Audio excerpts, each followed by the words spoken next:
tout cas, on est de retour pour 45 minutes de pur bonheur. Mesdames et messieurs, on démarre avec les news, c'est parti. Le temps presse, évitons le stress. Alors,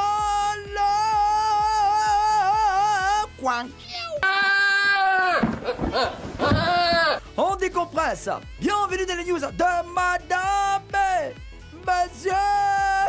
Bonsoir, ça va, bonne arrivée.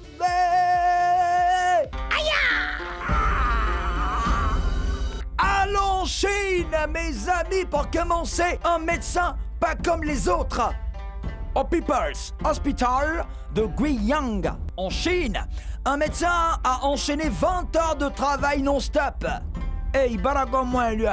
Liu Champagne a fait 6 interventions chirurgicales d'urgence. Son dernier patient était un homme dont le bras avait été sectionné. Après une opération de 8 heures pour sauver le bras, l'héroïque médecin tenait le bras de son patient quand il s'est endormi. Il était 4 heures du matin. Une des infirmières l'a pris en photo. Le cliché est devenu viral sur les réseaux sociaux chinois. Et le médecin est devenu un véritable héros. Toute la Chine loue son dévouement, son sens du devoir, son amour du travail bien fait, etc. Bienvenue dans notre club, nous qui aimons bien travailler. Bienvenue, mon ami. Jalousie, elle brûle son mari parce qu'il la cache à son mot de passe. Dedi Purnama, un Indonésien de 25 ans, vivait avec sa femme, Ilham Kayane.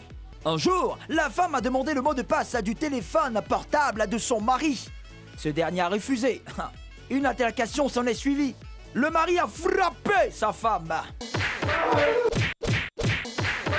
Pour se venger, elle a renversé de l'essence sur lui avant d'allumer le feu avec un briquet. Dedi a été transporté à l'hôpital dans un état gravissime. Malheureusement, il a succombé à ses brûlures. Et tout ça à cause de mots de passe de téléphone. Attends, donc il est mort quoi? Yeah! Chérie, voici mon mot de passe. Drame, le footballeur disparaît dans un crash. Le footballeur argentin Emiliano Sala venait d'être transféré de Nantes à Cardiff. Lundi soir, après avoir dit au revoir à ses anciens coéquipiers, il est monté à bord d'un petit avion privé pour rejoindre son nouveau club. Mais l'avion a perdu tout contact aérien au-dessus de la Manche.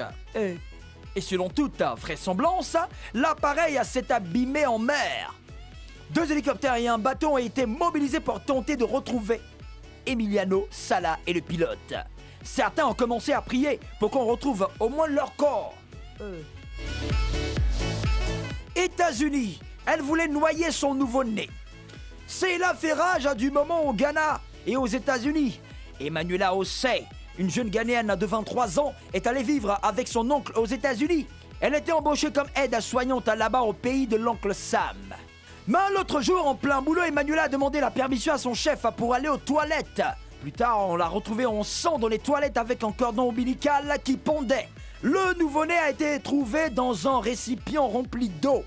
En réalité, Emmanuela a accouché toute seule et tentait de tuer son enfant. Manuela. Le bébé est à l'hôpital dans un état critique. La maman est en prison en attente de son procès. C'est tout, le temps presse, évitons le stress. Alors, on décompresse. C'était les news de Madame, Monsieur.